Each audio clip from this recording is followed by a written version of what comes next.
Hey everyone, Eve Levy here. I am back from Poland and Prague. I am back with 50 new sisters. We might have started this trip as separate individuals, but after such a bonding experience, I feel like I'm coming home with more family. And the truth is, we really always were family, but sometimes we forget. Well, in this week's Torah portion, and we have two parshiot, Behar and Bechukotai, I'm just going to focus on Behar. There's this family language again and again. It's talking about your brother, but it's not actually talking about your brother. It's not literal.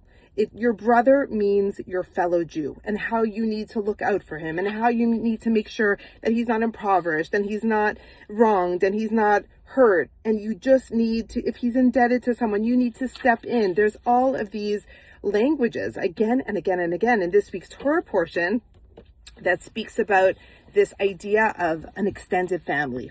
So I just bringing this back to my trip last week. First of all, the night before any of my trips, I have a conversation with Hashem, with God. And I always tell him, Hashem, I put in all the work, the effort, the months, the recruiting, the interviewing, that just to get to this point right before a trip, and I don't know if it's going to be successful, but all I want to do, if I could accomplish one little thing, is to give you, Hashem, nachas. That's it. If I could bring you a little nachas, you are our Father in heaven, and you're going to look down on your daughters, on your children, and you're just going to see them playing really nicely with each other in the sand. We're going to set the tone for unity. We are going to remove any obstacles. We're going to just talk about what unites us and not what separates us, not what fragments us. And that is my intention. And usually it works out really, really well. And I tell the women what my intention is for this experience. Unity without uniformity, that we could all be different and all have different upbringings and backgrounds and ideas and ways of observance and ways of being a Jew. And it makes no difference.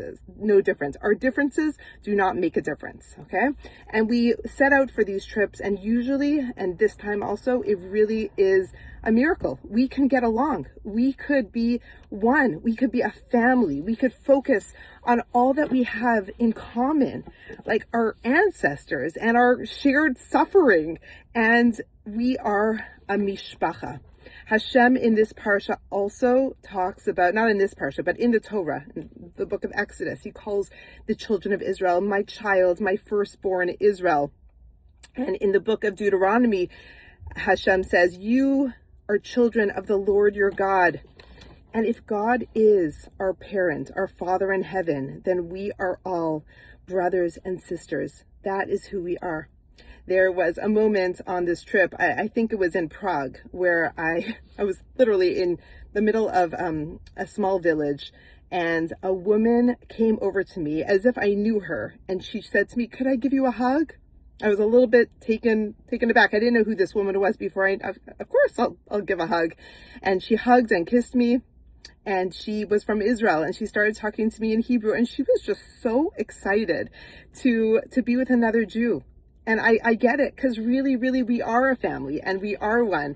And it was a reminder that sometimes, like, we might not notice that we're one, but I was so grateful that she came up to me and spoke to me in our shared language and with a shared heart, because Kol Yisrael Arevim Zelazeh, the whole Jewish people, all Jews, we are one. We are responsible for one another.